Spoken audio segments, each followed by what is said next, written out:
The wind of rebellion swept across the lands of Adoran, whispering promises of liberation.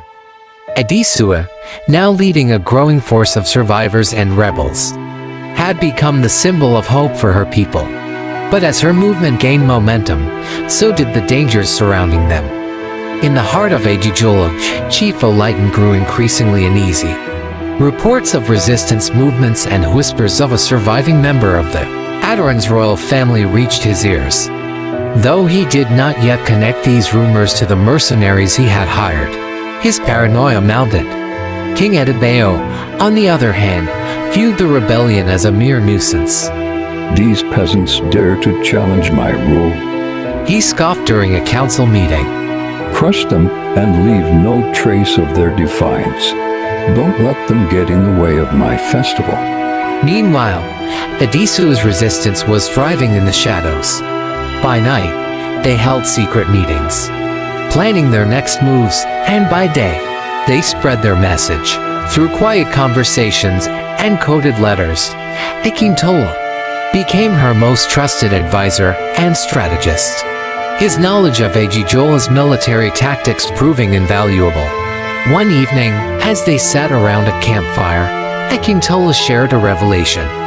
My father is planning a grand festival in the capital. He said, It will be a show of his strength and wealth, but it also provides an opportunity. The palace will be distracted, and security will be lax in certain areas. Adisua's eyes lit with determination. We can use the festival as a diversion. She said, If we strike strategically, we can rescue Sarah and weaken their hold on the kingdom. The rebels agreed, and preparations began in earnest. Adisua and Akintola gathered intelligence, forged alliances, and trained their forces. Every moment was a step closer to reclaiming Adoran. When the day of the festival arrived, Ejijola's capital was a flurry of activity. Streets were decorated with vibrant banners, and the air buzzed with the sound of drums and laughter. But beneath the surface, tension simmered. Adisua, disguised as a dancer in the festival's procession, entered the city with a small team of rebels. Their goal was clear: infiltrate the palace, rescue Sarah, and sabotage the armory to cripple Ejijola's forces. As the festivities reached their peak, the rebels sprang into action. Adisua and Akintola slipped through the palace's labyrinthine corridors.